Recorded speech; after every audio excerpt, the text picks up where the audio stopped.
Blue Eyes was fun, but ultimately it ended in failure. This time around, I want to win. So on a budget of only $25 per week, we're going to build a competitive PK deck that can not only beat content creators, but also top locals and take on regionals when they return. Join me on this journey to become the next king of games. This is sealed only Yu-Gi-Oh! Road to Kingship. Welcome back everyone. It's week 14. One more till week 15. I don't know why that's important, but it might be. Who knows? Anyways, a little bit of recap of last week. Unfortunately, we went X2 at locals, and our biggest problem was we just bricked a lot. We had a lot of unplayable hands, and our other issue was evenly matched. Now, evenly matched is a problem we'll solve a different day. That's just, that's something you can't quite account for. The bricking issue we can solve by going into the Megatons to try and pull more Torn skills. I'd like to get one more, preferably two, but one is what I'm hoping for at the moment, just because I don't want to spend a million years on these Megatons with my smallish budget. After that, I said this at the end of last week's video, but I know that very few of you actually watched the end of the videos, by the way. We have a final deck list in mind. Now, it's not complete yet, but the final things that I want to get are going to be Appaloosa and the DPE package. Once we have those, I think we'll be pretty much done with the series. That's still quite a long ways away, because if you haven't noticed, DPE is a core set secret, and Verte is kind of hard to get, and Appaloosa is really hard to get, so quite a lot more content coming your way, but we have an idea in mind. Now, if you want to stick around to see how that journey goes, make sure you hit that subscribe button down below. Only 30% of the people who watch my videos are actually subscribed, and if all of you subscribed, I'd be well on my way to 300 by this point, and that'd just be an awesome milestone to hit. Hint, hint, hit the subscribe button. Also, make sure to follow me on social media as well. Twitter for many a banger tweet, as the kids call them. Discord for updates on videos, and just to chill and hang out, and Instagram, because sometimes I post food pics on there. Without further ado, let's get into those polls. What's up, people? We got more Megatons, of course. The best product that I can possibly be opening for sealed only, because we got our Torn skills. We got the triple tax in here. You got cross out. Just anything I could ever need, really. And by anything, I just mean those three things. Let's get in here. Let's hope we can finish this playset right away. Because we already got the 1 and the 110. Then we had some unlucky luck, but we did get a triple tax, so that's cool. And we do got a lot of virtual world cards as well. Anyways, this will focus. Gaga Gigabyte, Curse Dragon, we don't need any of the commons.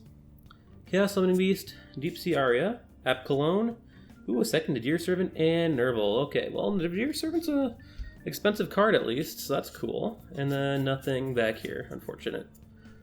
Alright, 2 packs left. Gotta love me some tins. Let's see what we got here. We got Dark Lord, Indulged. Some more commons that we really don't need. We got another Shen Shen. Ooh. We got Gravity Controller as a foil. Nice. Raviel. Alpha. And Trias Hierarchia. So nothing out of that one. So far, all we got is a second Nadir Servant, which I'm not really playing a Dogmatic style deck right now, unfortunately. If I was, though, 2 Nadir Servants, Ecclesia, Fleur-de-Lis, I got all those bad boys. I think I got a couple Maximuses, too. Anyway, last pack, we got Caddy, Squeak Knight, Dogmaticism, Fierce Knight, Uprising, Goki, another Foil View, Catapult Turtle, Agoides, Maximus, and Area. So that's that. Ooh, I do got my second Kowloon, though, so that's cool. Good for the virtual world stuff. Well, that was a disappointing opening. All we really got is a holo upgrade, but that's okay. We got more tins where that's coming from, baby. Alright, we'll see you in the next opening. Alright, so our changes this week are yet again very, very small. My luck's been kind of bad lately. Anyway, so first changes, we've replaced one of our Stain Greaves with a holo upgrade. Look how pretty and shiny that is. We're this much closer to getting that coveted max rarity Phantom Knights deck. Also, I really love how these super rares, they leave the armor as non-foil and only have the phantomy gooiness as foil. For the other thing is, we've taken out our Juju and replaced it with Long Long. Now, Long Long's another rank 3, where you have to make it with 2 monsters with the same type and attribute but different names, so basically any 2 PKs. And then if your opponent summons a monster that has a different type and attribute than what's on the field, I can negate its effects by detaching 2 from this. So it's not great, but it's bigger than Jaja and It's got a negate on it, which is far better than what Jaja offered. Like, sure, Jaja was a way to make Zeus, but like, you know, there's better ways to make Zeus. Anyways, with that out of the way, let's see how we can do at locals this week. Don't expect too much of a difference, but hey, maybe I'll just play a little bit better. Well, hey, this isn't locals. We're back on Auto Pro again. And that's because, unfortunately, there are some really bad storms in my area this week, so I didn't want to go to locals and risk like having anything bad happen. So we're going against our Discord members, starting with J-Chip playing Dark Magician. Now, if you notice, he's got kind of a cracked board with a Dragoon, the Circle, and the Eternal Soul. We're able to get out our Pentastag and our Rusty. Unfortunately, he Eternal Souls out a Dark Magician from his hand, or his graveyard actually, and he's able to pop my Bardiche. That's okay though, because we're able to banish our Cloak to get the Greaves to hand, and we can get out our Torrent Skills and the Greaves. We're going to then activate the effect, which is going to get Red Eyes. Unfortunately, I should have overlaid or something. Anyway, we set 3 and we pass off to him.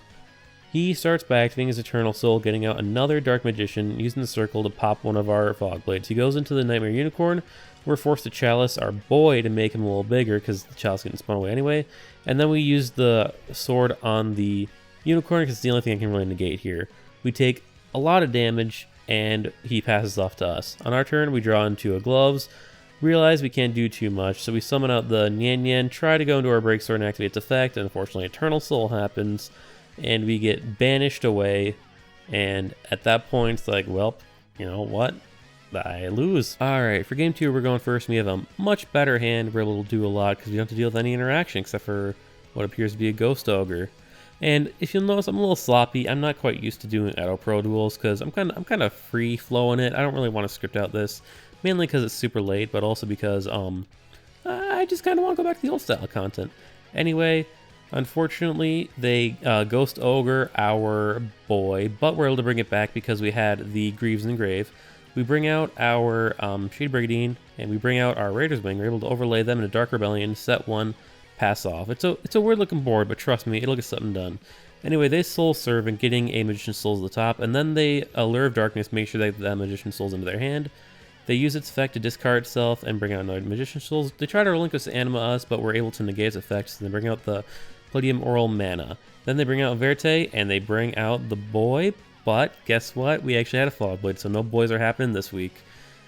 Alright, we go to our turn. We start off by activating Bardiche's effect to send and set, then we activate the effect to get to hand, but unfortunately that gets Ash. But that's okay because we can bring back our PK, go into a Break Sword in Bardiche's zone to pop their back row. Then we use Bardiche to pop our Fogblade and their Verte, and we're able to swing for a nice hefty chunk of damage to take the game. Alright, game 3, and unfortunately J-Chip's going first, and I've got no interaction, meaning that we're going to see a Dragoon in our future, and there's nothing I can do to stop it.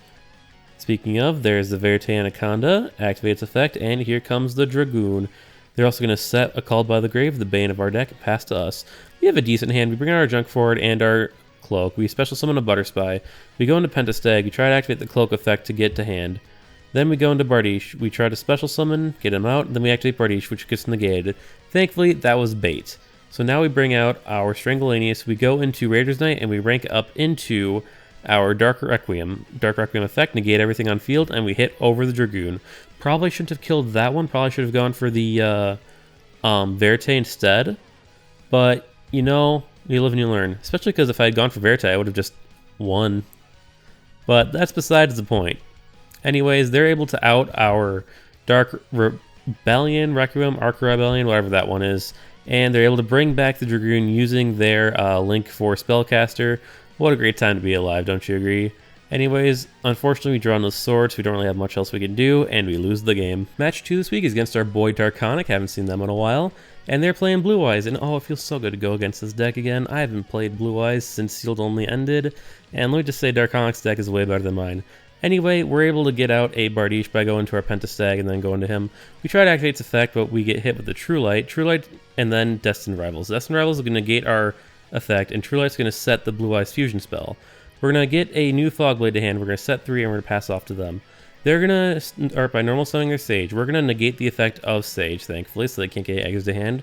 Then they're going to activate True Light to set a Bingo Machine. Then they're going to activate Bingo Machine to get an alternative to hand. They're going to special summon their alternative, and they're going to activate its effect to pop our Bardiche, but we're able to negate the effect of it, and they go ahead and they use the effect of their fusion to get out the Neo Blue Eyes Ultimate Dragon. Thankfully, that's not a Blue Eyes, so we can affect it, and we are able to Fogblade it. They end on the Negated Boy and the Link Kribo, and during their end step, we bring back our Bardiche. On our turn, we activate the Bardiche effect. He activates True Light, getting the Ultimate Creature Destruction set. We send one of our PKs and we set a card. They pass off to us. They activate their True Light yet again, setting another Ultimate Creature Destruction. And thankfully they can't attack us because of Fogblade. So we're finally able to activate our effect once more. We get the Cloak Engrave, we get to hand, we activate the effect of our Shadebreaker Green and our Grease. We go into Raider's Night, pop the True Light, which unfortunately they chain Ultimate Creature Destruction, so we can't affect their Neo Ultimate Blue Eyes, but that's okay. We go into our Arc Rebellion, we Arc Rebellion effect, get a ton of attack, smack into them for like 5,000 damage. I'm just kidding, we don't attack them at all because we are blocked by our own Fogblade, which I didn't pop, but that's okay. Anyways, they attack into our guy, and we Fogblade our own Bardiche, prevent it being killed, but unfortunately, because of the way Ultimate Creature Destruction works, they're able to attack me anyway. Anyways, back to our turn. We draw for turn, we activate our Fogblade to get a PK out. Then we Monster Reborn another PK, and we go into Break Sword. We Break Sword, pop our back row, and pop their back row, so finally I can attack, and they concede. Game 2, and they're going first. They're going to start with their Tyrant to D effect, special summoning self and dumping Blue Eyes. They're going to Dragon Shrine to dump an egg, and they're going to Bingo Machine Go to get a True Light to hand. They're going to set the True Light, they're going to bring out an alternative, and they're going to pass to us after getting a Blue Eyes White Dragon Jet out using their egg effect. We're going to top deck Uraya, the best top deck in the game. Activates effect to get a Torn Scales. We're going to normal Torn Scales, activates effect to send, and then we're going to get a Boots to hand. We're going to special our Boots. That'll trigger our Stained Greaves into hand, special summon that. Go into our Bardiche. Bardiche effect, we're going to pitch, and we're going to set a Fogblade. We're going to activate a bunch of stuff in the graveyard, getting a Fogblade to hand. Then we're going to bring out our 2 PKs, so that way we can go into a Break Sword. We're going to effect, pop the Break Sword, bring back 2 of our PKs. Just love doing that. And then we're going to go into a Raider's Night, and then into a Arc Rebellion. Finally, my thing's name. Activates effect, negate everything. Sure, you can True Light, whatever. That'll just feed my boy even more. And now that everything's negated, I've got 12,000 attack. I can just swing in for a game. For our final match this week, we are against Rune, a new member of the Discord, and they also have a YouTube channel, which will be linked down below. Anyway, we got a pretty decent opening hand. We're able to get to our Bardiche in a somewhat roundabout way. Unfortunately, it gets Veilered, so we're forced to set a Fogblade and then set another Fogblade. On their turn, they bring out their Joker's Knight. It looks like they're playing King's Court Sealed is what I think it is. And they're able to get their Helki Firex. Thankfully, we have the Fogblade negating its effects. They equip a Noble Arms card to it, activate the Joker's Knight in Graveyard, and pass back to us. We draw into our Nian Yan. It's alright. We activate our Bardiche to send and set a Fogblade. We activate the Boots to get the rank up, and we bring back our Torn Scales. Torn Scales, we're going to dump the Nian Yan, send a Cloak to add a Boots to hand, and then we're going to go into a Break Sword. We're going to pop their Noble Arms card. Then we're going to use Break Sword to pop the Hulk and itself. We're going to get 2 guys back, and we're going to go into our Dark Rebellion, setting our rank up, and then hitting them for a decent chunk of damage. Could have done a little bit more, but that's okay.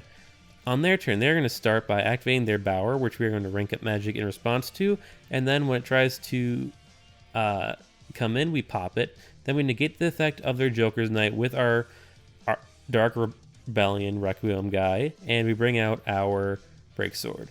They're able to Pot of Avarice, and they don't get much off the top, so we win through the use of a million negates. Alright, game 2, they're going first, and unfortunately all they're able to do is set and pass, but my hand's not great either. All we can do is set to put our junk forward in defense position, pass off to them. They're able to get out their 2 knights, their 3 knights, and pass off to themselves. Next, we see them go into the Noble Knight, which we're able to Veiler. They try to Call by the Grave, but we have the Chalice to make sure that thing doesn't go off, which is very good because Noble Knights are strong. Then they're able to Eldritch us, which was a very strange thing to see, and hit into us for a decent chunk of damage. During the end phase, they activate the effect of their Trap card, and they're able to activate the Joker Straight in Graveyard as well. We top deck into our Roto, which is great. We get the Torn Skills. We activate the Torn Skills. We have to unfortunately send our Triple Attack to send a Boots, which is not what we meant to send. We meant to send a Cloak, but I was stupid. Anyway, we use the Break Sword to pop itself and pop the Noble Knight. Bring back 2 of our boys, and we overlay into our Dark Rebellion and use it to make the Dark Requiem, and we hit into their King's Knight. Unfortunately, the thing that Dark Requiem cannot negate is a well-placed Lightning Storm. It should have gone into Arc Rebellion, but that's besides the point.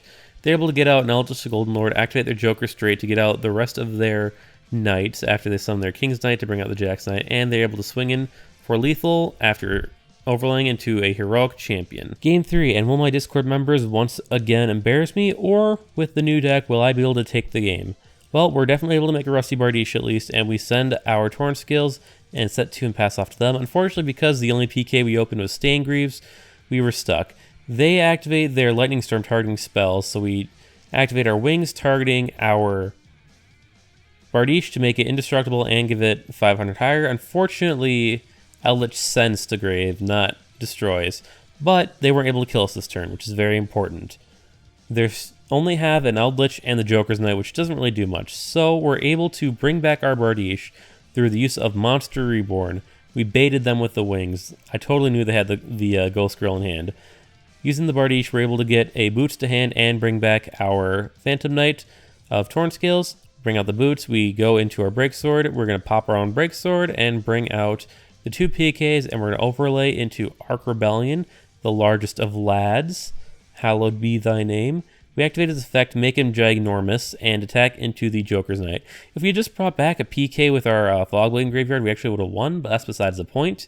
They're able to draw into their Joker's Knight. They put their on-field Eldritch into defense, put out their Joker's Knight in defense, and bring out one last guy to their hand. Thankfully, on our turn, we're able to send a Cloak and bring out our Torn Scales again, bring out the Nian Yan. We overlay them into Break Sword. Break Sword, we're able to pop, and that clears the way for us to OTK. They activate Joker's Wild to bring back their Queen's Knight and get the King's Knight to hand and get out the Joker's Knight. Unfortunately, the King's Knight is forced to be normal summoned in attack position, so we just swing right into that thing, taking game 3. Well, that was fun. I haven't got to play against my Discord members in quite a while, since Season 1 actually. And it was a nice refresher not playing against meta. I got to see some cool stuff. Got to see Dark Magician Blue Eyes and King's Court, which was just cool. It was fun. I had a good time. As for next week, we're going to be going back to locals. And we're also going to be opening more Megatons, still searching for those Torn Scales. Once we're done with that, of course, we're going to start searching for our Cherubinis and our Fusion Destinies, trying to get that DPE package and hopefully someday finish the series, although Brave Tokens might make an extension to that. Anyways, I'm so glad that y'all were able to hang out with me again this weekend, and we'll see you again next week. Enjoy your holidays and have a merry, merry, merry weekend.